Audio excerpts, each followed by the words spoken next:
Welcome to Lighthouse Farm. We are new to gardening and farming alike, so come alongside as we journey through the highs and lows of learning to grow our own food. So I wanted to hop on here real quick and show you guys the progress that we've made with our seedlings. We haven't gotten our greenhouse up yet, so sorry I'm out of breath. I just finished my workout, but anyways, we haven't gotten our greenhouse up yet. The weather's been bad. Justin's been out of town. Our whole household is sick right now, so we're just kind of laying low. Anyways, these are still outside. The low tonight is supposed to be down in the 30s. I actually think it's supposed to drop to 31. But inside the shop, it stays a little bit warmer, but not by much. It'll keep them from freezing, obviously, but I was reading more about peppers, and you don't want your peppers to get below 40 degrees. I didn't know that. So I came out here and I put all my peppers on the heat mat again. I took them off the heat mat right as they germinated so that I could make room for other things to germinate. But then when I realized that it was gonna get so cold tonight and that you're not supposed to let these get down below 40 degrees, or I think it's down below 50. I don't think you want them to get below 50 degrees. Because though it won't kill them, it could stunt their growth and their production. So I came out here and put them on heat mats. These are all peppers. There are some eggplants too. I don't know the rule about eggplants, but there was room left in this tray, so I put them on there. I think these tomatoes should be fine. Tomatoes are just starting to get their true leaves on them. I'm very, very excited about this. I got my tomatillos over there. We've got lots of stuff germinating. I'm very, very excited about this. Things are looking really good. So these two things are not on heat mats. I just have them turned this way to make better use of the lights and get full usage of them. You can see the beets over there are already starting to get a little leggy. I take them out and put them in the sun when I can, like when it's warm enough outside. And then here we go. We've got some other things germinating down here. These are things that have not germinated yet, but are on the cusp. Actually, this echinacea over here has, and these are still on heat mats to keep them warm. Uh-oh. I got stuff all, Caddy want this over here. Okay, so anyways, there's that. That's the update. Everything's looking good, but I want to keep my peppers warm. I've got big plans for peppers this year. I'm just gonna eat all the peppers. And I'm gonna do some canning, making like salsas and pickled jalapenos, and bell peppers I'll use in like salsas and spaghetti sauce and things like that. I'm very, very excited. So I want to keep them safe. So anyways, there we go. There's an update. So it is middle of February. No, it's the end of February. It's like February 23rd or 24th or something like that of 2024. And today the high is 87 degrees. It's super warm today. But I wanted to show the progress of our plants, or our trees. Super, super excited. And I'm really hoping that the same thing doesn't happen this year that happened last year. So last year got super warm, super quick, just like it is right now. And then I want to say it was like mid-March, we had another freeze 2 days in a row, and it got down, I think it got down below 32 Fahrenheit, and for a few hours. And we did wrap these with frost covered with row covers. We wrapped each tree individually, and I thought that would help, but it knocked each one of them back completely. It killed one of my figs, and then, or I guess the only fig that I had. And then I want to say that my Morris plum survived it, but it ended up dying later in the year, and it knocked back all the buds. Granted, that was the first year that these were in the ground. So they say anyways, well, stuff that I've read says anyways that you should take off any flowers, or you want your trees to focus all their energy on establishing their root base as opposed to putting on fruit. So I guess it solved the problem for me because I really didn't want to kill the fruit that was on it. So anyways, just wanted to show you and give you an update as to what's happening. They're so pretty. I'm so excited. So this little beauty right here is a pear. So excited to see all this new growth. I'll come back out here and show you guys once they start opening up. But that's what that is. This little guy doesn't have much going on with him at the moment. There is some new stuff on here, but nothing's blooming yet. It's an apple. I think it's a gala. And then here we've got a peach starting to put on some really pretty flowers. Let's see if I can get this to focus. There we go. There's an empty spot right there in that corner for a new tree. So I think I'm gonna put my persimmon tree there. And then I'll put another plum. That's where my Morris plum was. I got a new Morris plum to fill that spot right there. And then here, or right there, is where my fig was. I'm debating on whether or not I'm gonna actually put the fig out here. This is my plum tree, already blooming. Aren't they so pretty? I'm so excited. My Morris plum is still in the pot up by the house. It's up there somewhere. Oh, these are starting to open already. This is another peach, I think. Either a peach or a nectarine. I'm pretty sure that's a peach. This, I think this one might be dead. It's a pink lady apple. Now, we've got some stuff going on. The apples are just a little later than the other things. And then here we've got, I think this is a nectarine. I clearly have no idea. Why isn't this focusing?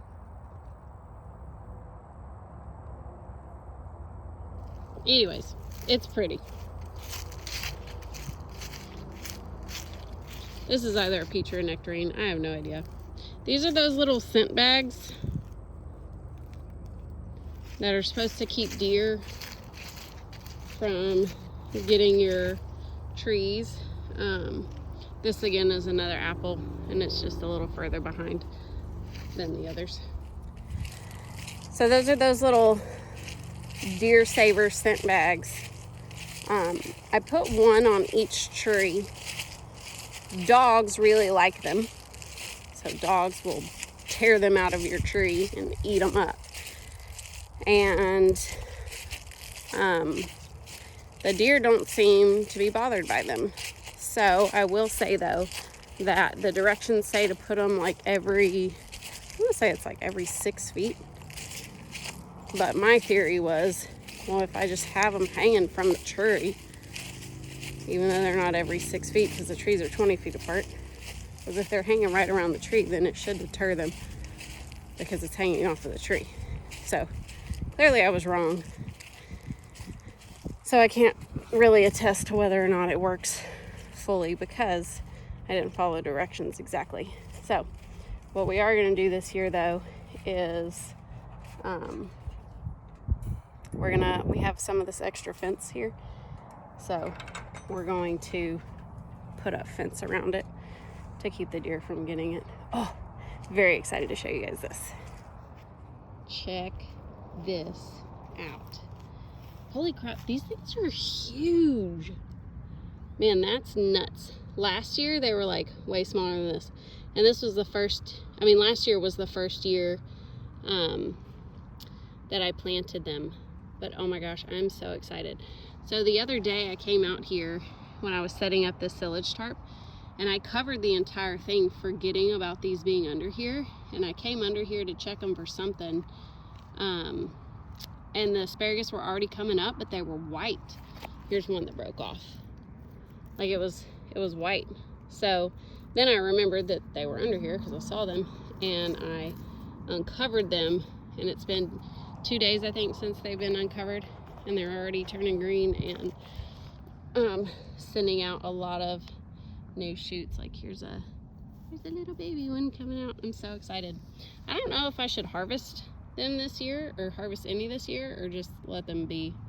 I'm pretty sure you're just supposed to let them be. Oh look, there's a tiny little baby one right there.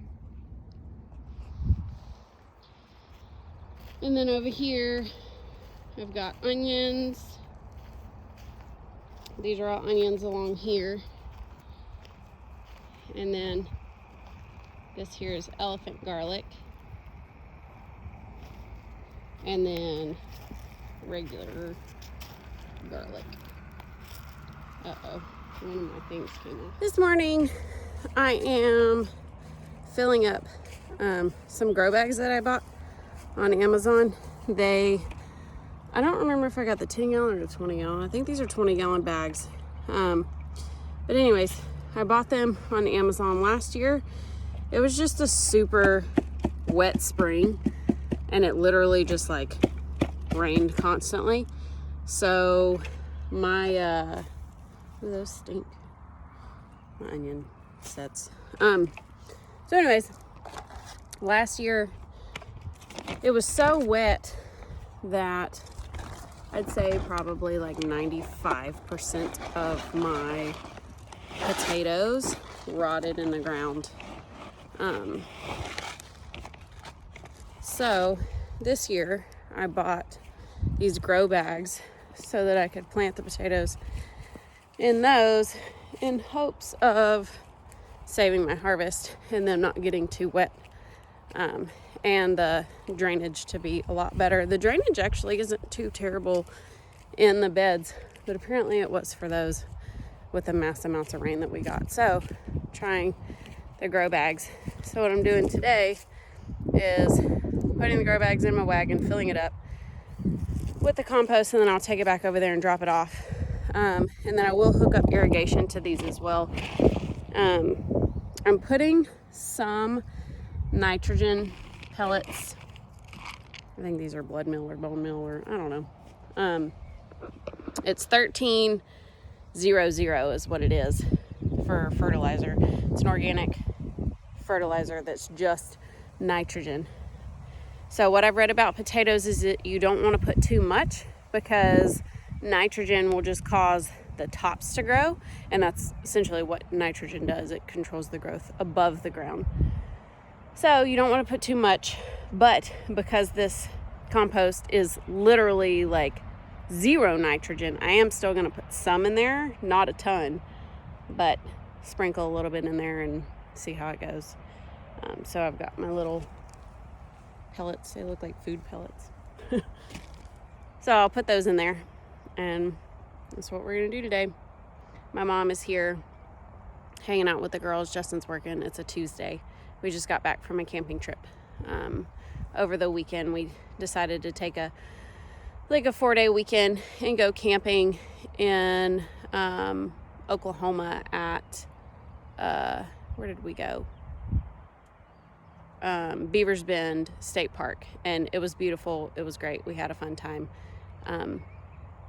We did end up renting an Airbnb, which was also beautiful and fun. We did one night of tent camping, but Justin, he's got this really bad cough that he's already had for like 2 weeks, and it almost seemed like he was relapsing with the amount of coughing that he was doing while we were out camping. So we thought maybe being in a house where we could like control the climate a little bit more and kind of be out of like the pollen might help, and I don't really think it helped him at all. Poor thing. He was coughing a lot. But anyways, that's what we did. So we had a long weekend. This is the last day that my mom is going to be here taking care of the kids. So I need to quit talking and hurry up and get this stuff done. But it's a beautiful day. The high yesterday was 86. The high today is, I think, 81. And, oh, y'all. And it's overcast, so it's really nice to be working out here right now. The wind isn't too hard, and it's just like a nice cool breeze. So anyways, I'm gonna get to work filling these bags up, and I'll show you when I'm done. Hopefully it's soon. So I got all these filled up. Can't remember if I said or not, these are indeed 20 gallon grow bags. So I have 2 of Yukon Gold, and then I had a whole bunch of the Pontiac Reds, or Red Pontiac, or whatever they're called. So I was able to fill up all these beds. These Yukon Gold potatoes were quite a bit smaller than the other than the red seed potatoes. So I put 6 in here, 7 in here, and then for the reds, I don't know if you can see, I marked on there how many are in each bag. So there's 4, 4, 5, 4, 5, 5, 4, 5. And I did that really because that's what I had space for. And I read on several different websites that you can put anywhere from like 5 to 7, depending on the size of the seed potato in each container. So I did mark on there, so that I marked on there the number of potatoes I put in there, so that I kind of have an idea of how they, yield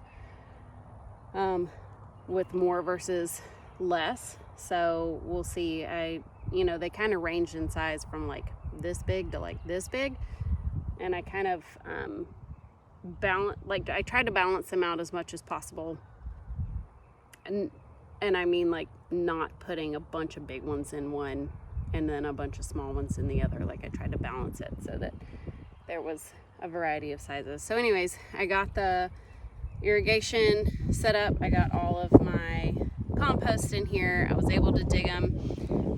Today, it's already 1:20.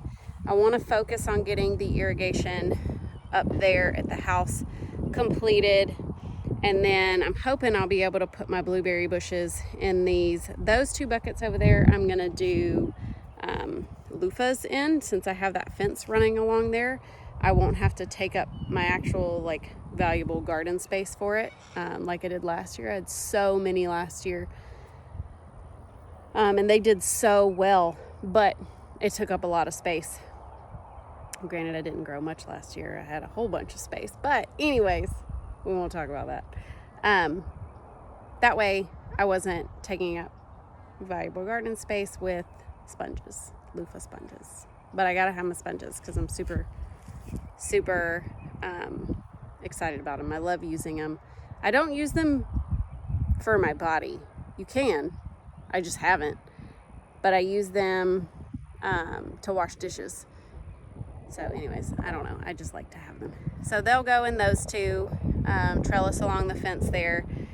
Blueberries will go in these 3 buckets. Potatoes. And then right now this whole bed is full of onion and garlic. I have a whole bunch of onion sets right there. I need to just go ahead and get those in the ground real quick. That won't take me more than 10 minutes. So I think I'll do that. And then, that's gross. And then I'll go work on the irrigation to the house. I do need to hook up the irrigation for these, but since they're not in the bed yet, it doesn't really matter. So I'll wait and do that. I've got to prioritize things